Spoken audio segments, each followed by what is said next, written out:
Hello, in this short video I want to look at what has been included in the 1.0.0 release of Cake.Recipe. So let's go ahead and jump in. So to provide a little bit of history of what Cake.Recipe is and why we've released it as a 1.0.0 release, Cake.Recipe as a project has been around for a good few years now. It goes back to something like 2016. I guess let's just confirm when when I shipped the first version of that. So if we look for Cake.Recipe here, then if we look at the first version, it was back in 2016. So back in 2016, I released 0.2.1, and then there was quickly followed up by 0.2.2. But then there was a gap of like 3 years before 1.0.0 was shipped. Now the reason for that was that Cake.Recipe in its infancy did what I wanted, and I was happy with it. But then a few other folks got interested in the project, and it's grown kind of organically in terms of what it's doing from there. But the problem that Cake.Recipe is trying to solve is that I want to create a set of cake scripts that I can use across multiple projects. And rather than having to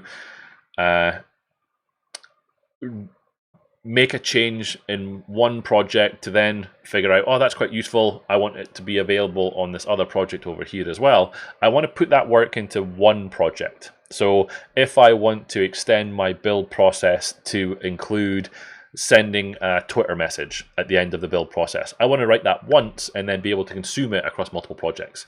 Now this really comes into its own when you start looking at something like the Cake-Contrib organization. So the Cake-Contrib organization is where a lot of cake community folks are putting their add-ins. Now a lot of the projects within this organization use Cake.Recipe. So they all take advantage of a similar build process, a similar publishing process, a similar notification process, so that any community member can then kind of jump between projects and help out, because the build process is a known entity at that point. And that's really what Cake.Recipe is trying to achieve. It's trying to achieve that common build process that can be used across multiple projects, and then when it needs to be extended, you extend it in one place, or provide mechanisms to extend it on a per project basis. So Cake.Recipe 1.0.0 has all of that functionality. Okay, now there were a couple of breaking changes in this release. Now the reason we've documented those is because if you were using 0.2.1 or 0.2.2, then there will be breaking changes. Okay, so they are documented here.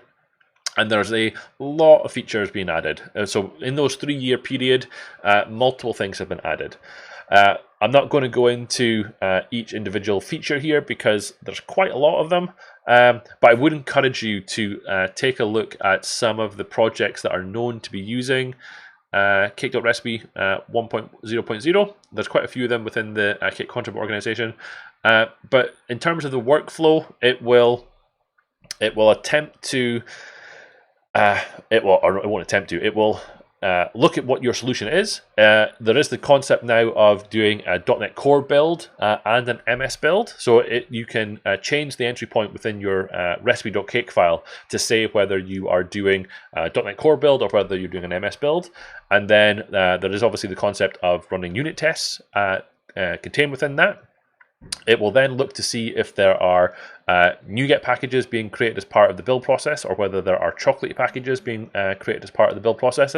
And then when it comes to publishing, when you're doing a release, it will take those packages and push them to the right place.